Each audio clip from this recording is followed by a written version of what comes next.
अगर सफर ने हमें बदला नहीं तो वो सफर ही क्या? ये सवाल अक्सर पूछा जाता है, मगर सच्चाई से बहुत कम लोग इसका जवाब दे पाते हैं। कहते हैं कि हजरत सादी एक बार हज के सफर पर जा रहे थे। रास्ता तवील था, सूरज सख्त, जमीन बेरहम, मगर दिलों में एक उम्मीद थी। काबा तक जाने वाला हर कदम दिल को भी पाक करेगा। काफिला आहिस्ता आहिस्ता बढ़ता रहा। बाहिमी बातें, दुआएं, जिक्र। हर मुसाफिर रूहानी बुलंदी का ख्वाहां था, मगर फिर एक छोटी सी बात पर बहस छिड़ गई। पहले सिर्फ 2 लोग बोले, फिर बाकी भी शामिल हो गए। छोटी सी राय अना की आग बन गई। झगड़ा बढ़ा, आवाजें बुलंद हो गईं, लहजे सख्त।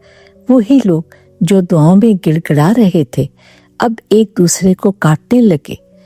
तब एक बूढ़े थके हुए मुसाफिर ने धीरे से कहा, क्या अजीब बात है, शतरंज का घोड़ा भी अगर दुरुस्त चले तो मलका बन जाता है, और हम खुदा के घर की तरफ जा रहे हैं, मगर हमारे दिल छोटे और अना बड़ी होती जा रही है। सादी खामोशी से देख रहे थे, जैसे आईना सामने रखा हो। उस लम्हे काफिले पर सुकूत छा गया। हर एक ने जान लिया कि ये सफर जिस्म का नहीं था, दिल का था।